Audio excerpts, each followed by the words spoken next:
ازيكم عاملين ايه؟ يا رب تكونوا بخير. رمضان كريم وكل سنة وانتم طيبين. قبل ما نبدأ فيديو النهاردة ما تنسوش تصلوا على النبي وتشتركوا في القناة وتفعلوا الجرس وتدوسوا على اللايك، ويلا بينا نشوف فيديو النهاردة. اول يوم في رمضان فصحيت بدري ونضفت الأوضة اللي كانت مكركبة بقت بالشكل ده. بعد كده هدخل المطبخ ونشوف هنجهز فطار ايه النهاردة. اول يوم في رمضان عادة عند المصريين وبعض العرب ان هم يعملوا محشي وبط او محشي ولحمة محشي وفراخ. المهم ان هو في محشي في الموضوع، فاحنا عملنا محشي وفراخ. والمحشي عندنا كان مختلف شوية، كان ورق خاص وورق عنب. كان ورق الخاص جامد جدا يعني، فأتمنى تجربوه. عملت المحشي بالطريقة اللي احنا عاملينها قبل كده في كام فيديو فاتوا. خلصت الحلة ورصيت كل الورق فيها، هستنى لحد ما يجي قبل المغرب بساعة كده ونبدأ ان احنا نطيبها. ما تنسوش تحطوا ليمون مع ورق العنب، مهم جدا. بعد كده بقى هنعمل فراخ كانت متبلة من بدري جدا، وكنا حاطينها في التلاجة لحد ما جه وقت التطيب أو وقت انها تستوي في الفرن. تبلتها بكمون وفلفل اسود كل البهارات، وكمان صويا ودبس رمان بصلتين وسط. كان طعمها حلو جدا وكانت طيبة تماما. طعمها كويس لانها كانت متبلة من بدري، فوقت التتبيلة هو اللي بيفرق في طعم الفراخ. يمكن الكاميرا كانت مغمقة لونها، بس كان لونها حلو جدا ومكانتش محروقة زي ما انتم شايفين، بس بجد بجد طعمها وشكلها كان تحفة. بعد كده عملنا عرق سوس وكمان عملنا تمر، بس انا ما نسيت اصور التمر خالص فصورتلكوا العرق سوس. بعد كده هنعمل كنافة بالقشطة كتابة. اول حاجة هجيب 3 كوبايات من الحليب. بعد كده هجيب النشا، هتكون 3 معالق بالظبط. كل الحاجات اللي انا هحطها على الحليب ده هتكون على البارد، مش هقلبها على النار خالص. بعد كده هحط معلقتين كبار من الدقيق، ولو حابين تضيفوا سكر ضيفوا، بس احنا فضلناها من غير سكر.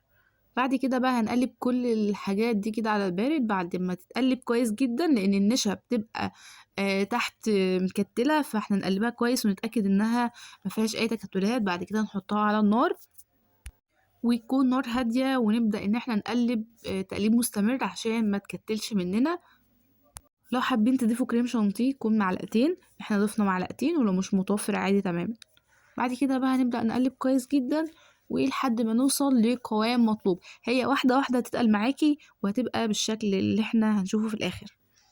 هنا بقى بدأنا ان احنا عملنا الكنافة. جبنا كوباية من السمنة على نص كيلو كنافة، يعني كيلو الكنافة ليه كوبايتين من السمنة. بحبحوا ايديكوا شوية في السمنة عشان الكنافة بتحب السمنة جدا.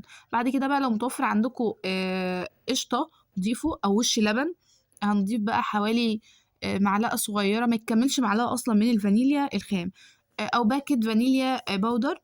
بعد كده بقى الكريمة خلصت وهنسيبها تبرد شوية صغيرين. بعد كده بقى نحطها على الكنافة وهنوزعها بالشكل ده، لان انتي هتقلبيها بالراحة خالص، لان ممكن الكنافة تتشال معاكي وانتي بتساوي الكريمة على الوش. عايزه اقول لكم ان احنا جبنا صواني بايركس جديده من عند جروب حبل ومشبك، هسيب لكم اللينك تحت الفيديو. برضو زي ما سبت لكم الفيديو اللي فات.